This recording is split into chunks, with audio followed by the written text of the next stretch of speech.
ഉസ്താദേ എന്റെ ഇൽമിൽ എന്റെ ഹിഫ്ലിൽ അല്പം കുറവുണ്ട്.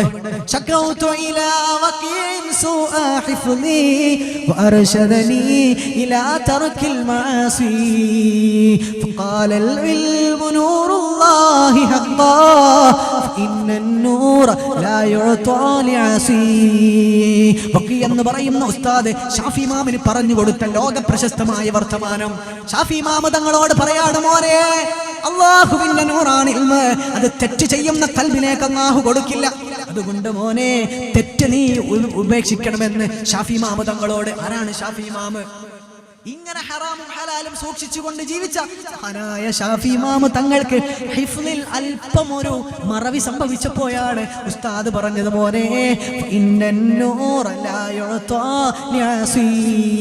തെറ്റ് ജീവിതത്തിൽ സംഭവിച്ചു പോകുന്നവർക്ക്, തെറ്റ് ചെയ്യുന്നവർക്ക് അല്ലാഹുവിന്റെ നൂറായ ഇൽമു കിട്ടുകയില്ല. മഹാനായ ഇമാമുൽ ഹറമൈൻ റളിയല്ലാഹു അൻഹു, ലോക പ്രശസ്തനായ പണ്ഡിതൻ, ഷാഫി ഫഖീഹ്, മഹാനായ പണ്ഡിതൻ, മഹാനായ ഇമാമുൽ ഹറമൈൻ റളിയല്ലാഹു അൻഹു സംവാദം നടത്തുമ്പോൾ അല്പം വിക്കുണ്ടായിരുന്നു. പരസ്പരം സംസാരിക്കുന്ന നേരത്ത് വിക്ക് ഉണ്ടായിരുന്നു മഹാനുഭാവന്. അദ്ദേഹം പറയുമായിരുന്നു, എന്റെ വിക്കിന്റെ കാരണം, എന്റെ വിക്കിന് കാരണം, ഞാൻ സംസാരിക്കുമ്പോ പ്രഭാഷണം നടത്തുമ്പോ ഇങ്ങനെ വിക്കി കളിക്കുന്നതിന്റെ കാരണം എന്തെന്ന് മഹാനായ ഇമാമുൽ ഹറമൈൻ റളിയല്ലാഹു അൻഹു പറഞ്ഞിട്ടുണ്ട്. അദ്ദേഹം കുട്ടിയായിരിക്കുന്ന നേരത്ത് മുലപ്പാൽ കുടിക്കുന്ന, അമ്മിഞ്ഞ കുടിക്കുന്ന പ്രായമായിരിക്കുമ്പോ എന്റെ പ്രിയപ്പെട്ട ഉമ്മ അടുക്കളകത്ത് പണിയിലാണ്. ഞാൻ വിശന്നുകൊണ്ട് മുലപ്പാല് വേണ്ടി എന്റെ വീടിന്റെ ഉമ്മറത്ത് കിടന്ന് കരയുകയാണ്. പൊന്നുമോനായിരുന്ന സമയത്ത് മുലപ്പാല് കുടിക്കുന്ന നേരത്ത് എന്റെ വാപ്പ എന്റെ ഉമ്മയോട് പറഞ്ഞിട്ടുണ്ടായിരുന്നു, എന്റെ പ്രിയപ്പെട്ട പൊന്നുമോന്, അതായത് ഇമാമുൽ ഹറമൈനിക്ക് മറ്റൊരാളുടെ മുലപ്പാലും കൊടുക്കരുത്, മറ്റൊരാളുടെ മുലപ്പാലും കൊടുക്കരുത്. എന്റെ ഉമ്മ മാത്രമേ എന്നെ മുലപ്പാല് ഭക്ഷിപ്പിക്കാവൂ, വേറൊരാളും എനിക്ക് മുലപ്പാല് തരരുതെന്ന് എന്റെ ഉമ്മയോട് എന്റെ വാപ്പ പറഞ്ഞിരുന്നു. ഒരു ദിവസം ഞാൻ ഉമ്മറത്ത് നിന്നുകൊണ്ട് വിശന്നുകൊണ്ട് കരഞ്ഞപ്പോ എന്റെ ഉമ്മ അടുക്കളക്കകത്ത് പണിയിലാണ്, കേട്ടിട്ടില്ല. ആ നേരത്ത് അയൽവാസിയായ ഒരു പെണ്ണ് ഓടി വന്നു, ഒരു അടിമ പെണ്ണ്. ആ കാലഘട്ടത്തിലൊക്കെ അങ്ങനെയായിരുന്നു.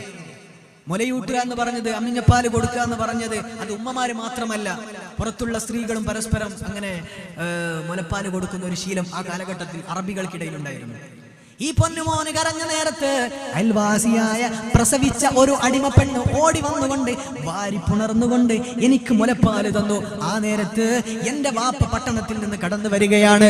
വാപ്പ ഓടി വന്നപ്പോ വാപ്പ പറഞ്ഞു, പടച്ചവനെ, ഞാൻ എന്താണ് ഈ കാണുന്നത്? ഈ അടിമ പെണ്ണിന്റെ പൊന്നുമോനെ കയ്യിൽ വെക്കുകയാണല്ലോ, മുലപ്പാല് കൊടുത്തിരിക്കുകയാണല്ലോ. എന്റെ വാപ്പ എന്റെ വായ്ക്കകത്തേക്ക് കൈയിട്ടുകൊണ്ട് എന്റെ വയറ്റിലുള്ള സർവ്വ മുലപ്പാലുകളും ഛർദ്ദിപ്പിച്ചു കളഞ്ഞു. എന്നിട്ട് ആ അടിമ പെണ്ണിനോട് പറഞ്ഞു, മോളെ, നിന്റെ ഉടമസ്ഥാവകാശം നിന്റെ യജമാനനാണ്, അതുകൊണ്ട് നിന്റെ മുലപ്പാല് കൊടുക്കാനുള്ള സമ്മതം നിന്റെ യജമാനൻ നിനക്ക് തന്നിട്ടുണ്ടോ? ഇല്ല, തന്നിട്ടില്ല. എന്നാൽ ഹലാലല്ലാത്ത ആ മുലപ്പാല് എന്റെ പൊന്നുമോന്റെ വയറ്റിൽ കിടക്കുന്നത് ഞാൻ ഇഷ്ടമല്ല എന്ന് മഹാനായ ഇമാമുൽ ഹറമൈൻ തങ്ങളുടെ വാപ്പ പറഞ്ഞു. ഇമാമുന ഹറമൈനി തങ്ങൾ പറയാണ്, എന്റെ വാപ്പ വായ്ക്കകത്ത് കൈവച്ചു, എല്ലാ മുലപ്പാലും ഛർദ്ദിപ്പിച്ചു. പക്ഷേ ആ മുലപ്പാലിന്റെ ഏതെങ്കിലും ഒരു അംശം എന്റെ ശരീരത്തിന്റെ രക്തങ്ങൾക്കിടയിൽ, എന്റെ ശരീരത്തിന്റെ ധമനികൾക്കിടയിൽ, സിരകൾക്കിടയിൽ അടിഞ്ഞു കൂടിയതിന്റെ തെളിവാണ്, അതിന്റെ ബുദ്ധിമുട്ടാണ് ഞാൻ വിക്കനുഭവപ്പെടുന്നത്. അപ്പൊ നമ്മൾ വിചാരിക്കും നമ്മളൊക്കെ വിക്കിയിട്ട് നമുക്ക് സംസാരിക്കാൻ പറ്റില്ല അല്ലേ? ഹറാമൻ നമ്മുടെ ശരീരത്തിലേക്ക് വന്നിട്ട് അതിനും അല്ലാഹുവിന്റെ റസൂൽ മറുപടി പറഞ്ഞു തന്നിട്ടുണ്ട്. ഒരു ദിവസം മദീനയിൽ നിൽക്കുമ്പോ, മദീനയിൽ സഹാബികളൊക്കെ ഇങ്ങനെ നിൽക്കുമ്പോ ഒരു വല്ലാത്ത ദുർഗന്ധം വന്നു, ഭയങ്കര ദുർഗന്ധം. മദീനയിൽ ചപ്പ് ചവറുകളൊക്കെ കൂട്ടിയിടുന്ന ആ ഒരു സമ്പ്രദായം ഒന്നുമില്ല, അങ്ങനെ ദുർഗന്ധം വരാൻ സാധ്യതയുമില്ല. സഹാബികൾ ചോദിച്ചു, നബിയേ, എന്താണ് ഒരു ദുർഗന്ധം വരുന്നത്, വല്ലാത്ത നാറ്റം വരുന്നത് എന്താണ്? ഹബീബ് പറഞ്ഞു, സഹാബാ, ഒരു ജൂതനായ മനുഷ്യൻ സ്വാലിഹായ മുഅ്മിനായ ഒരു മനുഷ്യനെ ചീത്ത പറഞ്ഞതാണ്. ആ ചീത്തയാണ് ഗന്ധമായിട്ട്, ദുർഗന്ധമായിട്ട് വന്നത്. ചീത്ത പറഞ്ഞു ഒരു ജൂതനായ മനുഷ്യൻ, ആ ചീത്തയാണ് ഈ ദുർഗന്ധമായിട്ട് വരുന്നത്. അപ്പൊ നമ്മൾക്കൊക്കെ ഈ കാലത്താണെങ്കിൽ ദുർഗന്ധം കൊണ്ട് നമുക്ക് നിൽക്കാൻ പറ്റില്ല. അതിനും മഹാന്മാര് പഠിപ്പിച്ചു തന്നിട്ടുണ്ട്. അല്ലാഹുവിന്റെ റസൂലിന്റെ കാലത്ത് വൃത്തികേടുകൾ ഇല്ലായിരുന്നു. പരിശുദ്ധ റസൂലുള്ളാഹി സ്വല്ലല്ലാഹു അലൈഹി വസല്ലമ തങ്ങളുടെ സഹാബികളും ഹബീബും കാണിച്ചു തന്ന മഹത്തായ ധർമ്മം തെറ്റുകളും മോശത്തരങ്ങളും ഇല്ലാത്ത ഹക്കിന്റെ നിർമാർഗമായിരുന്നു. അന്നൊരു തെറ്റ് ചെയ്താൽ അതിന്റെ ദുർഗന്ധം വമിക്കുമായിരുന്നു. പിൽക്കാലത്ത് പാപങ്ങളുടെ വല്ലാത്തൊരു മണമില്ലാത്ത ഒരു പൂഞ്ചോലകളായപ്പോ ആ തെറ്റിനുള്ള വൃത്തികെട്ട മണം വരുന്നുണ്ട്. പക്ഷേ മുഴുവനും അത് തന്നെ ആയതുകൊണ്ട് അത് നമ്മൾക്ക് മനസ്സിലാക്കാൻ പറ്റുന്നില്ല. ഈ മുക്കുവന്മാരൊക്കെ ഇങ്ങനെ പറയാറുണ്ട്, ഈ വീട്ടിലേക്ക് കല്യാണം കഴിച്ചാല് ആദ്യമൊക്കെ മീൻ മണത്തിട്ട് ഭയങ്കര പ്രശ്നമാണ്. പിന്നെ കുറെ കഴിഞ്ഞിട്ട് ഓള് പറയും ഞാൻ വന്നതിന് ശേഷമാണ് ആ ഗന്ധമൊക്കെ മാറിയത്. സംഗതി ഓള് വന്നതിന് ശേഷമല്ല, ഓളെ മൂക്കിനത് ശീലായതാണ് അല്ലേ? അതേപോലെ തന്നെ ഇവിടെ തെറ്റും കുറ്റങ്ങളും മാത്രമായി, അതുകൊണ്ട് ആ ഗന്ധം നമ്മൾ ഫീൽ ചെയ്യില്ല എന്നതാണ്. അങ്ങനെയായിരുന്നു നമ്മുടെ മഹാരഥന്മാർ അവരുടെയൊക്കെ മക്കളെ വളർത്തിയത്. ഹലാലിന്റെയും അതുപോലെ ഹക്കിന്റെയും വഴിയിലൂടെ മാത്രമായിരുന്നു അവർ കൊണ്ട് ജീവിതത്തിൽ. അല്ലാഹുവിന്റെ റസൂൽ പറയാ, രണ്ടാളുകൾ പ്രതിഫലത്തിലും ശിക്ഷയിലും സമന്മാരാണ്. എന്റെ പ്രിയപ്പെട്ടവരെ, പഠിച്ചുകൊള്ളുക. റജുലുൻ അതാഹുല്ലാഹു ഇൽമാ വലാ മാലാ. അല്ലാഹു ഒരു മനുഷ്യന് ഒരുപാട് ഇൽമു കൊടുത്തു, അല്ലാഹു ഒരു മനുഷ്യന് ഒരുപാട് സമ്പത്ത് കൊടുത്തു. ആ സമ്പത്ത് അല്ലാഹുവിന്റെ മാർഗത്തിൽ ചെലവഴിച്ചു. ആ മനുഷ്യന് കൊടുത്ത ഇൽമ് പാവങ്ങളായ വിവരമില്ലാത്ത ആളുകൾക്ക് പറഞ്ഞു കൊടുത്തു. എങ്കിലും ആ ചെറുപ്പക്കാരന് കിട്ടുന്ന പ്രതിഫലമുണ്ടല്ലോ, അല്ലാഹുവിന്റെ സ്വർഗമാണ്. മാത്രമല്ല, ഒരു ചെറുപ്പക്കാരൻ ഒരു മനുഷ്യൻ അല്ലാഹു ഇൽമു കൊടുത്തില്ല, സമ്പത്തും കൊടുത്തില്ല, അല്ലാഹു എനിക്ക് പൈസ ഇല്ലല്ലോ, അല്ലാഹു എനിക്ക് ഇൽമില്ലല്ലോ എന്നുള്ള സങ്കടപ്പെടുന്ന ആളുകൾക്ക് അല്ലാഹുവിന്റെ റസൂൽ പറഞ്ഞു തരികയാ. എന്റെ പ്രിയപ്പെട്ടവരെ, അങ്ങനെയുള്ള ആളുകൾ ഉണ്ടെങ്കിൽ ചിന്തിച്ചു കൊള്ളുക. അങ്ങനത്തെ ആളുകളെ മനസ്സിൽ വിചാരിച്ചു, റബ്ബേ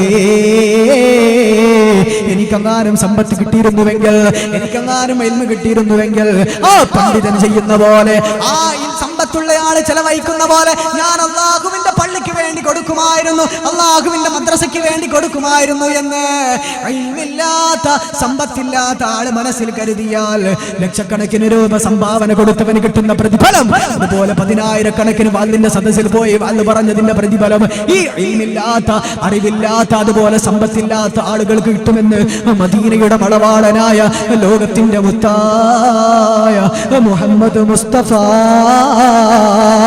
അതുകൊണ്ട് പേടിക്കേണ്ട മുഅ്മിനേ, എനിക്കെങ്ങാനും ഇൽമുണ്ടായിരുന്നുവെങ്കിൽ ഞാൻ ഒരുപാട് ആളുകൾക്ക് അത് എത്തിച്ചു കൊടുക്കുമായിരുന്നു.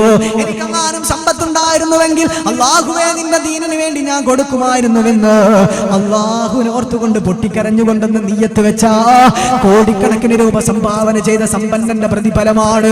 100 കണക്കിന് ആളുകൾക്ക് ഇൽമു പറഞ്ഞു കൊടുത്ത പണ്ഡിതന്റെ ആ പ്രതിഫലം കിട്ടുമെന്ന് അല്ലാഹുവിന്റെ റസൂലാണ് പഠിപ്പിക്കുന്നത്. അല്ലാഹുവേ ഞങ്ങൾക്ക് തൗഫീഖ് തരണേ അല്ലാ.